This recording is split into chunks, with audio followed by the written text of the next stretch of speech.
है और brokerage reports के दम पर कौन से स्टॉक्स फोकस में रहेंगे उस पर नजर डालते हैं। गौरव अब हमारे साथ जुड़ चुके हैं। गौरव, गुड मॉर्निंग, बताएं।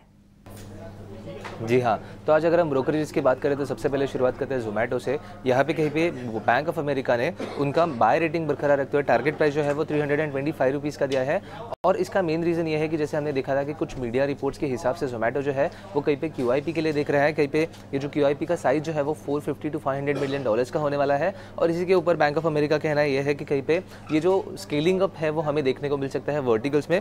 और इसी के साथ साथ 50% से भी ज़्यादा डोमेस्टिक ओनरशिप पे जोमेटो जो है वो टारगेट कर रहा है। और इसी के चलते कहीं पे ये जो बुलिश व्यू है वो उन्होंने ऐसे ही बरकरार रखा है। इसी के साथ साथ जेफरीज ने भी यहाँ पे कहीं पे बाय रेटिंग बरकरार रखते हुए टारगेट प्राइस जो है वो 335 रुपीज़ का दिया है, क्योंकि उनका मानना है कि ये जो है कंपनी आगे जाके 1P जो कि होगा इन्वेंटरी का एक मॉडल है वो इनेबल कर सकता है, जिसकी वजह से प्रॉफिटेबिलिटी बढ़ सकती है। इसके अलावा उनका मानना यह है कि कहीं पे इस मूव की वजह से MSCI से डिलीशन हमें देखने को मिल सकता है, बट फिलहाल के लिए उन्होंने ये जो बाय रेटिंग है वो बरकरार रखा है।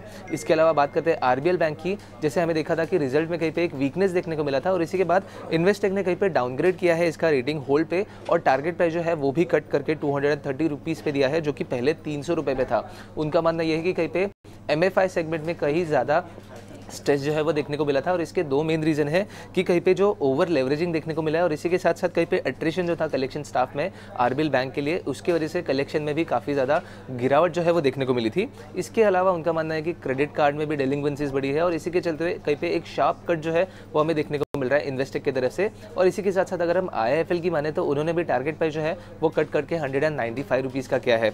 इसके अलावा बात करते हैं कुछ सीमेंट कंपनीज की, क्योंकि JP मॉर्गन ने यहाँ पे इनिशिएट किया है। सबसे पहले बात करते हैं अल्ट्राटेक की, जहाँ पे उन्होंने ओवरवेट रेटिंग बरकरार रखते हुए टारगेट प्राइस जो है वो 13,750 रुपीज़ का किया है। ACC पे भी उन्होंने ओवरवेट रेटिंग पे इनिशिएट किया है और टारगेट प्राइस 3020 रुपीज़ का दिया है। और इसी के साथ साथ अगर हम बात करें डालमिया भारत की, तो वहाँ पे कहीं पे अंडरवेट रेटिंग पे इनिशिएट करते हुए टारगेट प्राइस जो है वो 1550 रुपीज़ का दिया है।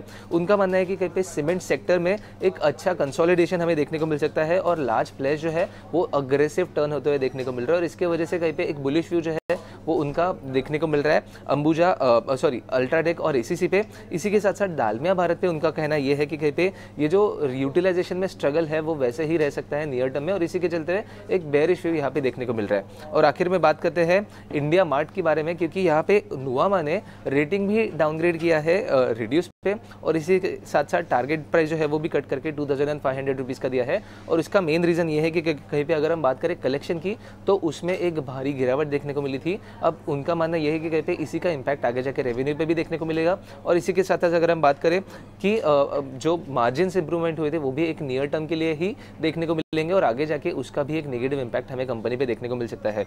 तो ओवरऑल अगर हम ब्रोकरेज की माने तो इन सब कंपनीज पे नजर रखना काफ़ी ज़रूरी रहेगा, क्योंकि एक स्ट्रॉन्ग व्यू जो है वो हमें इन सब कंपनीज पे देखने को मिल रहा है।